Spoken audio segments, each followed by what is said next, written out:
నమస్కారం. QK news వార్తలకు స్వాగతం. ముందుగా వార్తల్లోని ముఖ్యాంశాలు. ప్రజా సంక్షేమమే ప్రభుత్వ ధ్యేయమన్న మంత్రి పొన్నం ప్రభాకర్ తెలిపారు. ఎన్నికల విజయాలు ప్రజా పాలనకు మద్దతేనని పొన్నం వ్యాఖ్యలు. సంక్షేమ పథకాలు ప్రజల గడపకు చేరుతున్నాయని స్పష్టం. అభివృద్ధి సంక్షేమం 2 చక్రాల ముందుకు తీసుకెళ్తామని హామీ. రైతులకు గిట్టుబాటు ధరలు లభిస్తున్నాయా అని బొత్స ప్రశ్న. బడ్జెట్లో రైతు ప్రయోజనాలపై స్పష్టత లేదని విమర్శలు. ప్రతి పంటకు సరైన ధర హామీ ఇవ్వాలని డిమాండ్. వ్యవసాయ రంగ బలోపేతానికి ప్రణాళిక ప్రకటించాలని డిమాండ్. బెల్లంపల్లి మున్సిపాలిటీలో బీఆర్ఎస్ బలం పెరిగిందని నేతలు. కేటీఆర్ సమక్షంలో గులాబీ కండువా కప్పుకున్న పలువురు కౌన్సిలర్లు. హంగ్ పరిస్థితుల్లో మద్దతుతో రాజకీయ సమీకరణాలు మార్పు. స్థిరమైన పాలన కోసం చేరికలు జరిగాయని బీఆర్ఎస్ స్పష్టం. అంబటి సైగను తప్పుగా అర్థం చేసుకోవద్దన్న మౌనిక. దాడులకు ప్రేరేపించే ఉద్దేశం తమకు లేదని స్పష్టం. వ్యక్తిగత దూషణలు రాజకీయాలకు హానికరమని వ్యాఖ్యలు. న్యాయపరమైన మార్గంలోనే పోరాటం కొనసాగుతుందని వ్యాఖ్య. కాంగ్రెస్ బీఆర్ఎస్ మజ్లిస్ కుట్ర చేశాయన్న బండి సంజయ్. బీజేపీ మేయర్ పీఠం రాకుండా అడ్డుకున్నారంటూ ఆరోపణ. సిద్ధాంతాలు పక్కన పెట్టి కలిసిపోవడం సరైంది కాదని వ్యాఖ్య. నిజామాబాద్ లో బీజేపీ బలమైన ప్రత్యామ్నాయం అవుతుందని ధీమా. ప్రజా సంక్షేమం సుపరిపాలనలే తమ ప్రభుత్వానికి ప్రధాన ధ్యేయమని రవాణా బీసీ సంక్షేమ శాఖ మంత్రి పొన్నం ప్రభాకర్ తెలిపారు. ప్రతి ఎన్నికల్లో కాంగ్రెస్ పార్టీకి వస్తున్న విజయాలు ప్రజాపాలనకు లభిస్తున్న మద్దతు అని ఆయన పేర్కొన్నారు. ప్రభుత్వ సంక్షేమ పథకాలు నేరుగా ప్రజల గడపకు చేరుతున్నాయని, అందుకే రాష్ట్ర ప్రజలు కాంగ్రెస్ కు ఆమోద ముద్ర వేస్తున్నారని చెప్పారు. బీసీ వర్గాల అభివృద్ధి, సామాజిక న్యాయం, పారదర్శక పరిపాలన లక్ష్యంగా పనిచేస్తున్నామని స్పష్టం చేశారు. ప్రజల విశ్వాసమే తమ బలమని, అదే భవిష్యత్తులో మరింత బాధ్యతతో పనిచేయడానికి ప్రేరణ ఇస్తోందన్నారు. ఎన్నికల ఫలితాలు కేవలం రాజకీయ విజయాలు కావని, ప్రజల ఆశీర్వాదానికి ప్రతీక అని పేర్కొన్నారు. సంక్షేమం మరియు అభివృద్ధి 2 చక్రాల ముందుకు తీసుకెళ్తామని మంత్రి హామీ ఇచ్చారు. తెలంగాణ రాష్ట్ర ప్రజలు ప్రజాపాలన ప్రభుత్వాన్ని ఇటీవల జరిగిన గ్రామ పంచాయతీ ఎన్నికల్లో ఆశీర్వదించినారు. మళ్ళీ ఇప్పుడు జరిగినటువంటి పురపాలక ఎన్నికల్లో కూడా ప్రభుత్వ పథకాలను ఆశీర్వదించిన వారందరికీ కూడా ధన్యవాదాలు తెలియజేస్తా ఉన్నాం. ప్రభుత్వానికి ఒక ఆశీర్వచనంగా మరింత బాధ్యతగా భావిస్తా ఉన్నాం. తప్పకుండా ప్రజల ఆకాంక్షలకు అనుగుణంగా మొన్నటి గ్రామ పంచాయతీ ఎన్నికల్లో ఏ విజయాన్ని ఇచ్చినారో, అంతకు ముందు శాసనసభ ఉప ఎన్నికల్లో ఏ ఫలితాలు ఇచ్చినారో, పార్లమెంట్ ఎన్నికల్లో శాసనసభ గెలిపించిన తర్వాత ప్రజాపాలన ప్రభుత్వం ఏర్పడ్డప్పటి నుంచి ఇప్పటి వరకు అన్ని ఎన్నికల్లో కాంగ్రెస్ పార్టీకి అండగా ఉంటున్నటువంటి తెలంగాణ ప్రజలందరికీ పేరు పేరున ధన్యవాదాలు తెలియజేస్తా ఉన్నాం. ఇప్పుడు పట్టణ ప్రాంతాలకు సంబంధించి భారతీయ జనతా పార్టీ మేము అర్బన్ హీరోస్ అని చెప్పుకునేటువంటి వాళ్ళు కూడా గత 2020 ఎన్నికలను కంపేర్ చేసుకుంటే కూడా వాళ్ళ ఓట్ల పర్సెంట్ కానీ వాళ్లకు సంబంధించిన సీట్ల పర్సెంటేజ్ కూడా తక్కువైంది. గతంలో వాళ్ళు 2020లో 293 వార్డులు 2 మున్సిపాలిటీలు గెలిస్తే ఇప్పుడు వాళ్ళు 249 వార్డులు 0 చేసినారు, ఒక కార్పొరేషన్ తప్ప. అదేవిధంగా తెలంగాణ వ్యాప్తంగా దాదాపు 80-90% పైగా కాంగ్రెస్ చైర్మన్లను, కౌన్సిలర్లను, కార్పొరేషన్ మేయర్లను, కార్పొరేటర్లుగా గెలిపించినటువంటి యావత్ తెలంగాణ ప్రజలకు ధన్యవాదాలు చెప్తూ వారిచ్చిన బాధ్యతను మరింత రెట్టింపు ఉత్సాహంగా మేము ఇచ్చినటువంటి వాగ్దానాలు అమలు చేయడంతో పాటుగా పట్టణాల్లో మౌలిక సదుపాయాలు పెరుగుతున్నటువంటి నగర రైతులకు గిట్టుబాటు ధరలు లభిస్తున్నాయా అని ఎమ్మెల్సీ బొత్స సత్యనారాయణ ప్రభుత్వాన్ని ప్రశ్నించారు. బడ్జెట్ లో రైతు ప్రయోజనాలపై స్పష్టత లేదని ఆయన విమర్శించారు. కేవలం తమను తాము పొగడుకోవడం, గత ప్రభుత్వాన్ని దూషించడం తప్ప రైతులకు ఉపయోగపడే నిర్ణయాలు కనిపించడం లేదన్నారు. పండించే ప్రతి పంటకు సరైన ధర హామీ ఇవ్వాలని డిమాండ్ చేశారు. రైతుల ఆదాయం పెంచే విధంగా బడ్జెట్ లో చర్యలు ఉండాలని సూచించారు. గిట్టుబాటు ధరలు లేకపోతే రైతుల పరిస్థితి మరింత దయనీయంగా మారుతుందని ఆందోళన వ్యక్తం చేశారు. వ్యవసాయ రంగాన్ని బలోపేతం చేసే విధానాలు తీసుకురావాలని, రైతుల భవిష్యత్తు గురించి ప్రభుత్వం స్పష్టమైన ప్రణాళిక వెల్లడించాలని కోరారు. ఆత్మస్తుతి పరనంద అంటే వాళ్ళు పొగుడుకోవడం, మా గత ప్రభుత్వం అని చెప్పి మా మీద వచ్చి నిలబెట్టడం. ఈ ప్రభుత్వాన్ని ఎందుకు ఇచ్చారు? గత ప్రభుత్వం మంచి చేసిన పక్క పెడితే నువ్వు ఉద్ధరిస్తావని కదా, మీరు ఉద్ధరిస్తారని కదా మీకు అధికారం ఇచ్చారు. అని చూస్తే ఓ 100 సార్లు వచ్చి చంద్రబాబు నాయుడు గారి పేరు, ఒక 75-80 సార్లు వచ్చి లోకేష్ గారి పేరు, ఒక 50 సార్లు వచ్చి నరేంద్ర మోడీ గారి పేరు, ఒక 20 సార్లు వచ్చి పవన్ కళ్యాణ్ గారి పేరు. ఇదే అసలే ఏ సెక్షన్ కూడా రైతాంగానికి సంబంధించి బడ్జెట్ లాస్ట్ ఇయర్ ఎన్ని సమస్యలు వచ్చాయి, ఎంత ఇబ్బందులు వచ్చాయండి రాష్ట్రంలో. ఏ ఒక్క దానికైతే మద్దతు వచ్చిన నేపథ్యం ఉందండి. పొగాకు కానీ, కోకోకు కానీ, మిర్చికి కానీ, మామిడికి కానీ. బెల్లంపల్లి మున్సిపాలిటీలో హంగ్ పరిస్థితి నెలకొన్న నేపథ్యంలో పలువురు కౌన్సిలర్లు బీఆర్ఎస్ పార్టీలో చేరారు. కాంగ్రెస్ పార్టీపై గెలిచిన 26వ వార్డు కౌన్సిలర్ కుమారస్వామి, స్వతంత్ర కౌన్సిలర్ శంకర్ సింగ్ కేటీఆర్ సమక్షంలో గులాబీ కండువా కప్పుకున్నారు. బీజేపీకి చెందిన 34వ వార్డు కౌన్సిలర్ రామ్మూర్తి కూడా మద్దతు తెలిపారు. ఈ చేరికలతో మున్సిపాలిటీలో బీఆర్ఎస్ బలం పెరిగిందని పార్టీ నేతలు తెలిపారు. స్థిరమైన పాలన కోసం తమను మద్దతు ఇస్తున్నారని పేర్కొన్నారు. త్వరలో మున్సిపల్ పీఠంపై స్పష్టత రానుందని భావిస్తున్నారు. స్థానిక అభివృద్ధి కార్యక్రమాలను వేగవంతం చేయడమే తమ లక్ష్యమని బీఆర్ఎస్ నేతలు వెల్లడించారు.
కొత్తగూడెంలో సిపిఐకి మద్దతు ఇస్తామని బీఆర్ఎస్ ప్రకటించడంపై జాగృతి అధ్యక్షురాలు కల్వకుంట్ల కవిత విమర్శలు చేశారు. సిపిఐ అడగకుండానే మద్దతు ఇవ్వడం బీఆర్ఎస్ పార్టీ దిగజారిన స్థితిని సూచిస్తుందన్నారు. కాళేశ్వరం అంశంపై అసెంబ్లీలో కేసీఆర్ పై ఆరోపణలు చేసిన వారికే మద్దతు ఇవ్వడం ఏం సూచిస్తుందో చెప్పాలని ప్రశ్నించారు. ఇది కేసీఆర్ పై చేసిన ఆరోపణలను బీఆర్ఎస్ అంగీకరించినట్టేనా అని వ్యాఖ్యానించారు. రాజకీయాల విలువలు, సిద్ధాంతాలు ముఖ్యం కావాలని, అవకాశవాద రాజకీయాలు ప్రజలకు అర్థం అవుతాయని తెలిపారు. ప్రజల ముందున్న ఈ విరుద్ధ ధోరణిని బీఆర్ఎస్ స్పష్టం చేయాలని డిమాండ్ చేశారు. నిన్న కేటీఆర్ గారు మాట్లాడుతూ సిపిఐ పార్టీ కార్మికుల హక్కుల కోసం బాగా పనిచేసింది కాబట్టి కొత్తగూడెంలో నేను ఓపెన్ ఆఫర్ ఇస్తున్నా అని చెప్పారు. అంటే బీఆర్ఎస్ పార్టీ ఎంత దుస్థితికొచ్చిందంటే, మనం ఇదివరకు సిపిఐ సిపిఎం పార్టీని తోక పార్టీ అనేది బీఆర్ఎస్ వాళ్ళు. అంటే ఇప్పుడు ఆ తోక పార్టీకి తోకగా మారిపోయింది బీఆర్ఎస్ పార్టీ. వాళ్ళు అడగనే లేదు, వీళ్ళే ఓపెన్ ఆఫర్ ఇచ్చి మేమే ఇస్తాం పొత్తు అని చెప్తారు. కానీ ఇక్కడ నాకున్న అభ్యంతరం ఏంటంటే, సిపిఐ పార్టీకి సంబంధించి ఏఐటియుసి వాళ్ళు సింగరేణిలో అన్ని హక్కులను కూడా పొడగొట్టిరు. కార్మికులకు ఉన్నాయి, ఒకటి కాదు రెండు కాదు, లెక్క పెడితే ఒక 20 హక్కులు కార్మికులకు ఉన్నాయి, పోగొట్టిరు వాళ్ళు. మొన్న నైని కుంభకోణం జరిగితే వాళ్ళు ఒక్క మాట కూడా మాట్లాడలేదు. వాళ్ళతో వీళ్ళు పొత్తు పెట్టుకుంటా అంటారు. ఇంకొక మాట, ఇదే సిపిఐ సాంబశివరావు గారు అసెంబ్లీలో నిలబడి కాళేశ్వరం విషయంలో కేసీఆర్ గారిని, బీఆర్ఎస్ పార్టీని ఎన్ని మాటలు అన్నారో కేటీఆర్ గారు ఒకసారి చూడాలి. చూసినాక కూడా పొత్తు ఓపెన్ ఆఫర్ అంటే మరి ఆయన చేసిన ఆరోపణలన్నిటికీ బీఆర్ఎస్ పార్టీ ఒప్పుకున్నట్టు అవుతుంది. ఒకవేళ లోకల్గా ఎక్కడన్నా వాళ్ళది వాళ్ళు సరి చేసుకోవడం వేరు, కానీ బీఆర్ఎస్ యాజ్ ఎ పాలసీ సిపిఐతో మేము పొత్తు పెట్టుకుంటున్నాం, అది కూడా కార్మికుల హక్కుల కోసం అంటే మాత్రం ఇది నయవంచన. ఎందుకంటే సిపిఐ పార్టీ కంప్లీట్గా కాంగ్రెస్తోని మిలాఖత్ అయి ఉన్నది. ఈ 2 ఏళ్ళుగా వాళ్ళతో ఉన్నారు. మెడికల్ బోర్డు ఒక్కరోజు కూడా పెట్టలేదు సింగరేణిలో. సిపిఐ మాట్లాడదు, బీఆర్ఎస్ మాట్లాడదు. మళ్ళీ మాట్లాడితే జాగృతి మాట్లాడాలి, లేకపోతే హెచ్ఎంఎస్ రియాజ్ అన్న మాట్లాడాలి. అంటే కార్మికుల హక్కులు వాళ్ళకి అవసరం ఉన్నప్పుడు మాట్లాడరు, కానీ మీకు పొత్తులు వచ్చినప్పుడు ఒక కవరింగ్ లెక్క, ఒక షీల్డ్ లెక్క మాత్రం కార్మికుల హక్కులు అని మాట్లాడుకుంటే కార్మికులు నమ్మరు. సింగరేణిలో కూడా ఎన్నికలు వస్తున్నాయి, దాంట్లో కూడా జాగృతి హెచ్ఎంఎస్ పొత్తు ఉంటుంది. అప్పుడు కూడా మా యొక్క ఏదైతే కార్మికులకు మనం చేసినటువంటి అంశాలు ఉన్నాయో కార్మికుల దయతోని మా పవర్ ఏందో కూడా చూపించే ప్రయత్నం చేస్తామని తెలియజేస్తూ అంబటి రాంబాబు వ్యవహారంపై బైరెడ్డి సిద్ధార్థారెడ్డి స్పందించారు. వెంకటేశ్వర స్వామి విషయంలో తప్పు చేసిన వారు నిలవరేరని అన్నారు. కూటమి ప్రభుత్వం అంబటి రాంబాబును ఇబ్బంది పెడుతోందని భావిస్తున్నప్పటికీ ఆయన మాత్రం పార్టీ కోసం పోరాడుతున్నానని భావిస్తున్నారని తెలిపారు. అంబటి పోరాటం కొనసాగినంత కాలం ప్రభుత్వం ఏమీ చేయలేదని వ్యాఖ్యానించారు. రాజకీయ కక్ష సాధింపులే ఈ పరిణామాలకు కారణమని సూచించారు. పార్టీ శ్రేణులు ధైర్యంగా ఉండాలని, న్యాయం చివరి వరకు గెలుస్తుందని అన్నారు. దేవుడిని రాజకీయాల్లోకి లాగకూడదని కూడా సూచించారు. పార్టీ కోసం పోరాడతానా, అందుకు నేను గర్వపడుతున్నా అనుకుంటున్నాడు. ఆయన అట్లా అనుకునే రోజులు మీరు ఆయనను బాధ పెట్టేది లేదు, ఆయనను పీకేది కూడా లేదని చెప్పి జీవితంలో ఎప్పుడైనా ఒకటి ఉంటుందన్నా, ఏంది రాది అంటే మనం చేసే తప్పులు మనకు చాలా చిన్నగా కనిపిస్తాయి, కానీ ప్రపంచానికి చాలా పెద్దగా కనిపిస్తాయి. అదే రకంగా మనం చేసే మంచి మనకు చాలా పెద్దగా కనిపిస్తుంది, కానీ ప్రపంచానికి చాలా చిన్నగా కనిపిస్తుంది. ఈ రోజు కూటమి ప్రభుత్వం యొక్క పరిస్థితి ఏమరా అంటే పొద్దున్న నుంచి రాత్రి వరకు చేసేటివన్నీ కూడా తప్పులే, అయినా కూడా వాళ్ళ కళ్ళకు అవి కనపడ్డంలే. తిరుమల లడ్డు విషయమే దీనికి ఉదాహరణ. వాళ్ళ దృష్టిలో తిరుమల లడ్డు అనేది చాలా చిన్న విషయం, కానీ అది చిన్న విషయం కాదన్నా. పోయి వీళ్ళు వెంకటేశ్వర స్వామితో పెట్టుకున్నారు, నామరూపాలు లేకుండా పోతారు అతి త్వరలో అని కూడా ఈ సందర్భంగా నేను తెలియజేస్తున్నా. మనసుతో ఆలోచించే వాళ్ళు, మనస్సాక్షితో ఆలోచించే వాళ్ళు, దైవభక్తి ఉండేవాళ్ళు, దేవుడి పైన నమ్మకం ఉండేవాళ్ళు, జనసేన పార్టీలో కావచ్చు, తెలుగుదేశం పార్టీలో ఉండేవాళ్ళు కూడా 80% మంది ఈ లడ్డూకు సంబంధించి వాళ్ళు చేస్తున్న తప్పుడు ప్రచారాలను ఒప్పుకోవడం లే. ఈరోజు అంబటి రాంబాబు చేసిన సైగను తప్పుగా అర్థం చేసుకోవద్దని, అది పార్టీ శ్రేణులకు ధైర్యం చెప్పేందుకే చేసిన చర్య అని మౌనిక స్పష్టం చేశారు. దాడులకు ప్రేరేపించాలనే ఉద్దేశం తమకు లేదని ఆమె తెలిపారు.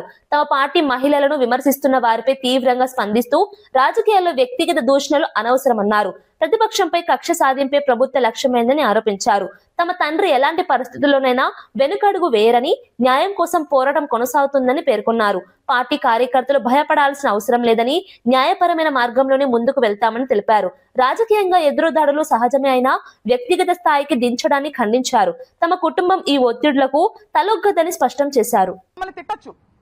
అలాగే నల్లపురెడ్డి ప్రసన్న కుమార్ రెడ్డి గారి ఇంటి మీద మీరు దాడి చేసి వాళ్ళ ఇంట్లో 90 ఏళ్ల వయసు ఉన్నటువంటి తల్లి గారి మీద దాడి చేసే ప్రయత్నం మీరు చేయొచ్చు.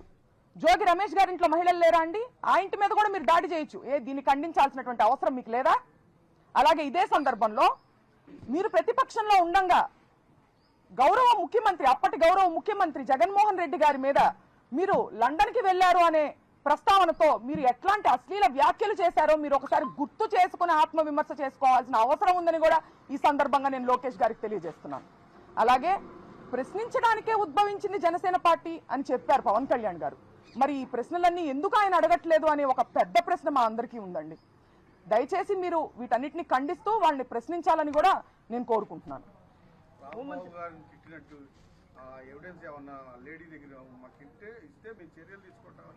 సభలో హోంమంత్రి చెప్తారు అంటే ఆమె తెలియదు అంటారా రాంబాబు గారికి? అంటే ఎంత దురదృష్టం అంటే అండి, ఇవాళ ఆవిడ మహిళ ఒక హోమ్ మినిస్టర్, ఒక రాష్ట్రానికి సంబంధించిన హోమ్ మినిస్టర్ అనేది ఆవిడ మర్చిపోయారు. కేవలం ఒక టీడీపీకి సంబంధించినటువంటి కార్యకర్తగానే ఆవిడ స్పందిస్తున్నారు. ఇరుపక్షాల ఉన్నటువంటి తప్పుల్ని ఖండించాలి వివక్ష లేకుండా అనేది ఆవిడ బాధ్యత కాదా? ఇటు పక్కన వాళ్ళ గ్రంథాలయం చైర్మన్ వందన గారు చేసినటువంటి వ్యాఖ్యలు ఆవిడకి చేరలేదా? అవి రెచ్చగొట్టేటివి కాదా?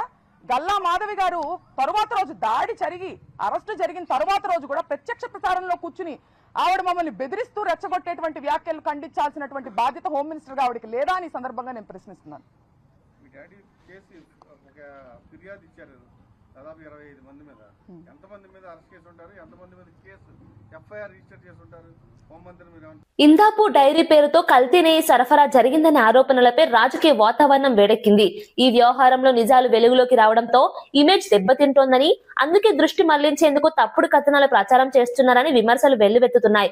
భారతి సిమెంట్ పై వచ్చిన వార్తలు డైవర్షన్ రాజకీయాలనే ఆరోపించారు. ప్రజల భావోద్వేగాలను దెబ్బతీసే విధంగా వ్యవహరించడం తగదన్నారు.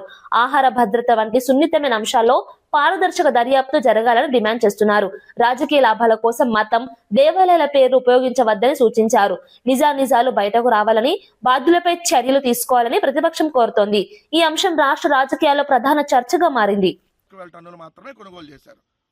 సో కానీ అత్యధిక 3,31,000 కోట్లు 3,31,528 టన్నుల సిమెంట్ కొనుగోలు చేశారనేది రాశారు కదా. 3,31,528 టన్నుల సిమెంట్ని ఇక్కడ మీరు రాసిన దాని ప్రకారమే చూడండి. మొదటి బస్తా ధరను పీపీసీ రకానికి 225 రూపాయలు. అంటే పీపీసీ రకానికి సంబంధించినటువంటి సిమెంట్ బస్తాను 225 రూపాయలకి, అలానే ఓపీసీకి సంబంధించినటువంటి సిమెంట్ని 235 రూపాయలకి ఏదైతే కొనుగోలు చేశారో నిర్ణయించారు. అయితే బస్తాకు 3 రూపాయలు ఎక్కువగా చెల్లించారు అని రాశారు. అంటే 228 రూపాయలు పీపీసీ రకానికి, ఓపీసీ రకానికి 238 రూపాయలు. కానీ మార్కెట్ ధర ఎంత ఉంది? ఓపీసీ రకం 280 రూపాయలు ఉంది, పీపీసీ రకం సిమెంట్ బస్తా 330 రూపాయలు ఉంది ఆ రోజు మార్కెట్ ధర. మరి 280 రూపాయలు ఉన్నదాన్ని 228 రూపాయలకో, 330 రూపాయలు ఉన్నది 235 రూపాయలకో కొనుగోలు చేస్తే తక్కువ కొనుగోలు చేసినట్ట, ఎక్కువ కొనుగోలు చేసినట్ట? ఓ బూతు కిట్టు, కడుపుకి అన్నం తినకుండా అశుద్ధం తినే బూతు కిట్టుని అడుగుతా ఉన్నా. మీరు అన్నట్టుగా మార్కెట్ రేటు 330, 350 కొనుగోలు చేస్తే స్కాము. 330, 235 రూపాయలు కొనుగోలు చేస్తే ఎట్టా స్కామ్ అయింది? అదేవిధంగా 280 రూపాయలది 228 రూపాయలకు కొనుగోలు చేస్తే ఎట్టా స్కామ్ అయింది బూతు కిట్టు? చూసుకోబడాలా? రాత్రి కొద్దిగా ఎక్కువ వేసేటప్పటికి ఏం రాస్తున్నావో వార్తలు మర్చిపోతున్నావా? కొద్దిగా తగ్గించు రాత్రిపూట సిట్టింగ్ కొద్దిగా తగ్గితే వార్తలు కరెక్ట్గా వస్తాయి.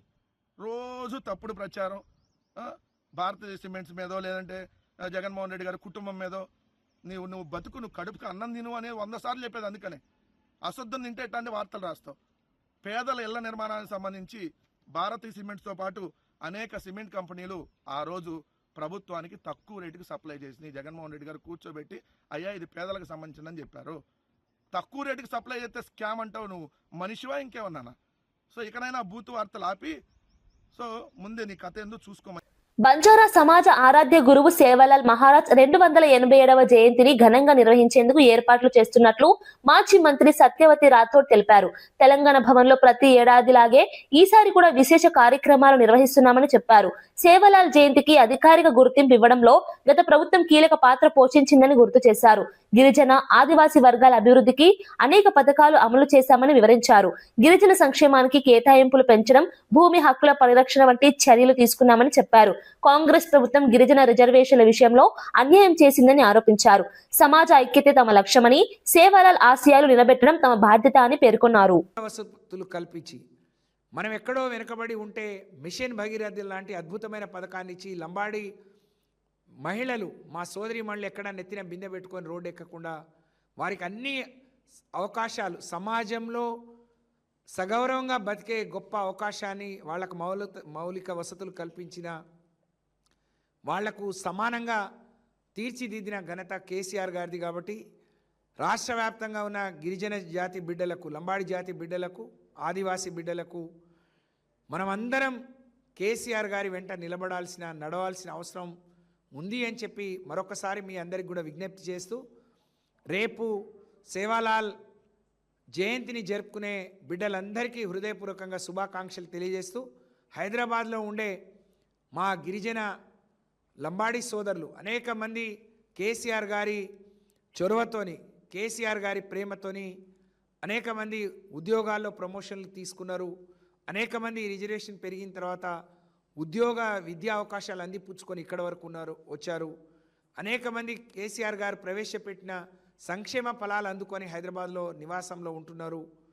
మీరందరూ రేపు తెలంగాణ భవన్కి వచ్చి ఈ సేవాలాల్ జయంతి మరి బ్రహ్మాండంగా ఈ భోగ్ భండారో కార్యక్రమాన్ని జయప్రదం చేయాలని నేను బంజారా నాయకులకు, బంజారా విద్యావంతులకు, మేధావులకు అందరికి కూడా నేను విజ్ఞప్తి చేస్తూ, మా మీడియా సోదరులకు కూడా రేపు మేము జరుపుకునే ఈ భోగ్ భండారోను మరి దేశానికి, రాష్ట్రానికి చాటి చెప్పే విధంగా మీరు కూడా సహకరించాలని విజ్ఞప్తి చేస్తూ విజయవాడ రైల్వే స్టేషన్ లో కదులుతున్న రైలు ఎక్కే క్రమంలో ఓ ప్రయాణికుడు జారిపడగా అక్కడే ఉన్న RPF head constable M Narasimharao అప్రమత్తంగా స్పందించి ప్రాణాలు కాపాడారు. వెంటనే ప్రయాణికుడిని ప్లాట్ఫారం పైకి లాగడంతో పెను ప్రమాదం తప్పింది. లోకో పైలట్ ఎమర్జెన్సీ బ్రేకులు వేయడం కూడా సహాయపడింది. ఈ ఘటన అక్కడున్న సీసీటీవీ కెమెరాలో రికార్డు కాగా వీడియో వైరల్ అయింది. సమయస్ఫూర్తి, ధైర్యంతో వ్యవహరించిన కానిస్టేబుల్ ను ప్రయాణికులు ప్రశంసిస్తున్నారు. రైల్వే అధికారులు కూడా ఆయనను అభినందించారు. రైలు ఎక్కేటప్పుడు జాగ్రత్తలు పాటించాలని రైల్వే శాఖ మరోసారి సూచించింది.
నిజామాబాద్ కార్పొరేషన్ లో ప్రతిపక్షంలోనే కొనసాగుతూ ప్రజా సమస్యలపై పోరాటం చేస్తామని బీజేపీ ఎంపీ ధర్మపురి అరవింద్ స్పష్టం చేశారు. అధికారం కోసం రాజీ పడే ప్రసక్తే లేదని తెలిపారు. ప్రజల ప్రయోజనాలే తమ లక్ష్యమని, నగర అభివృద్ధిపై నిర్మాణాత్మక సూచనలు చేస్తామని చెప్పారు. అధికార పార్టీ తప్పులు చేస్తే ప్రశ్నిస్తామని హెచ్చరించారు. మున్సిపల్ పరిపాలనలో పారదర్శకత అవసరమని పేర్కొన్నారు. ప్రజల విశ్వాసాన్ని గెలుచుకునేలా పనిచేస్తామని హామీ ఇచ్చారు. ప్రతిపక్ష పాత్రను బాధ్యతగా నిర్వర్తిస్తామని స్పష్టం చేశారు. రాజకీయాల వ్యవస్థని భ్రష్టు పెట్టించిన ఓడగొట్టారు పబ్లిక్. నువ్వు చేసేదేంటి? We are very happy, we are proud of our organisation and the people of Hindu and entire parliament. I think we have surpassed TRS by way ahead of TRS. మేము హిందూలో డామినేట్ చేసినాము, కాంగ్రెస్ని డామినేట్ చేసినాము, టీఆర్ఎస్ని వైపౌట్ చేసినాము. పార్లమెంట్ మొత్తంలో కూడా టీఆర్ఎస్ కంటే చాలా ముందు ఉన్నాం మేము. రాయకల్లో వీఆర్ సింగిల్ లార్జెస్ట్, మెట్పల్లిలో we are single largest, Korutlalo, I think we are 1 or 2 equal or 1 or 2 more.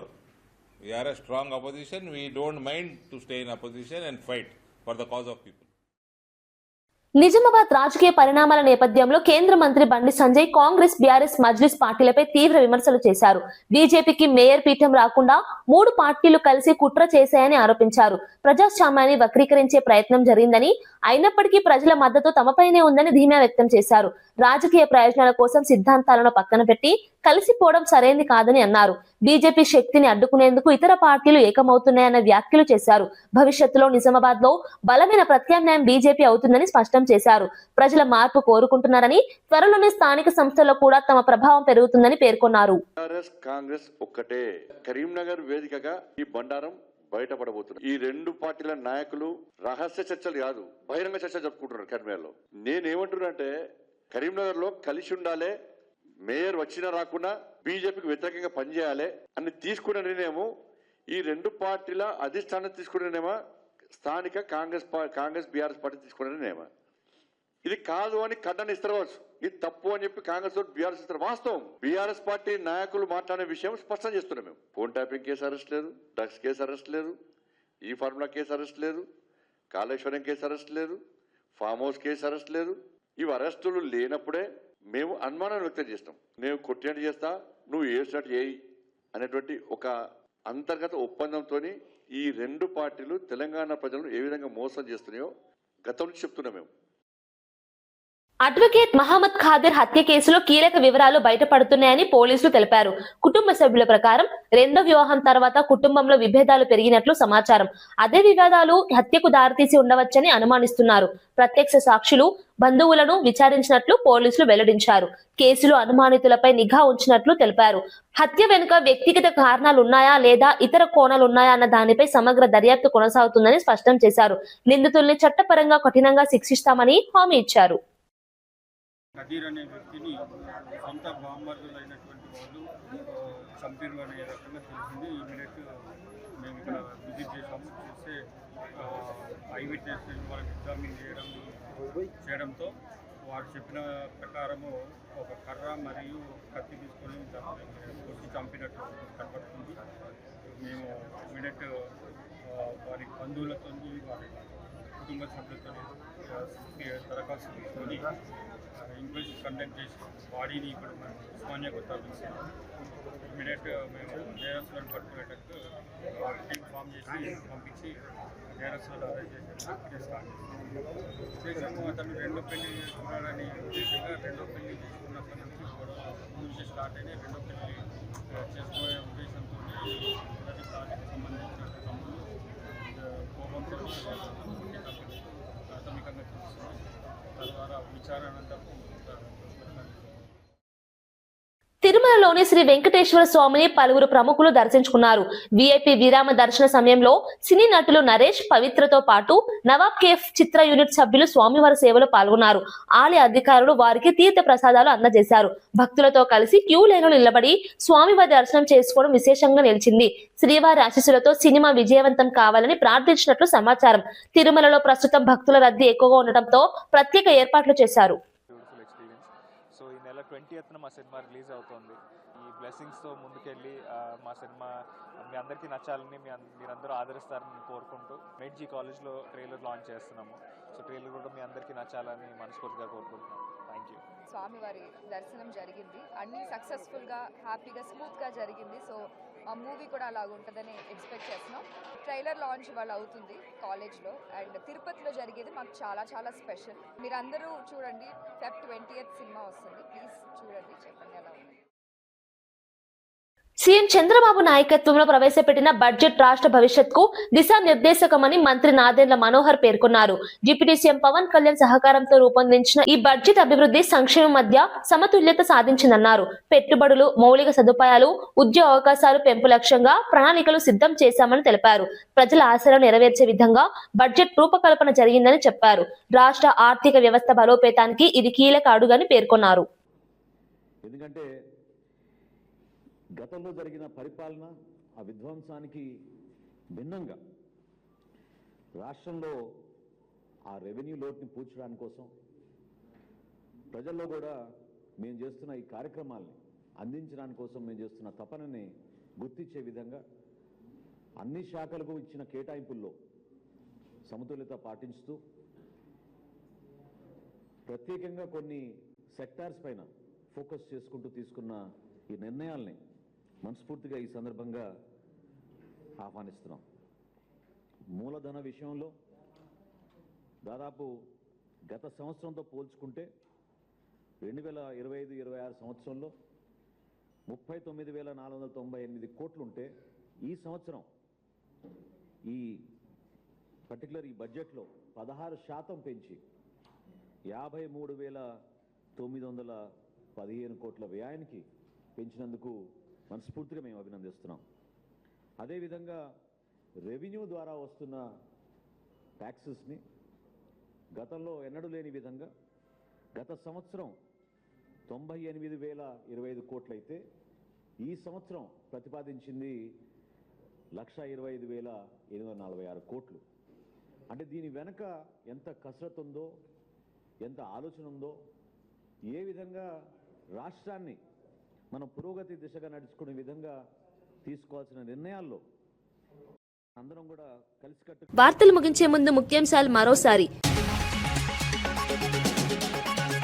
ప్రజా సంక్షేమమే ప్రభుత్వ ధ్యేయమన్న మంత్రి పొన్నం ప్రభాకర్ తెలిపారు. ఎన్నికల విజయాలు ప్రజా పాలనకు మద్దతేనని పొన్నం వ్యాఖ్యలు. సంక్షేమ పథకాలు ప్రజల గడపకు చేరుతున్నాయని స్పష్టం. అభివృద్ధి సంక్షేమం 2 చక్రాల ముందుకు తీసుకెళ్తామని హామీ. రైతులకు గిట్టుబాటు ధరలు లభిస్తున్నాయా అని బొత్స ప్రశ్న. బడ్జెట్లో రైతు ప్రయోజనాలపై స్పష్టత లేదని విమర్శలు. ప్రతి పంటకు సరైన ధర హామీ ఇవ్వాలని డిమాండ్. వ్యవసాయ రంగ బలోపేతానికి ప్రణాళిక ప్రకటించాలని డిమాండ్.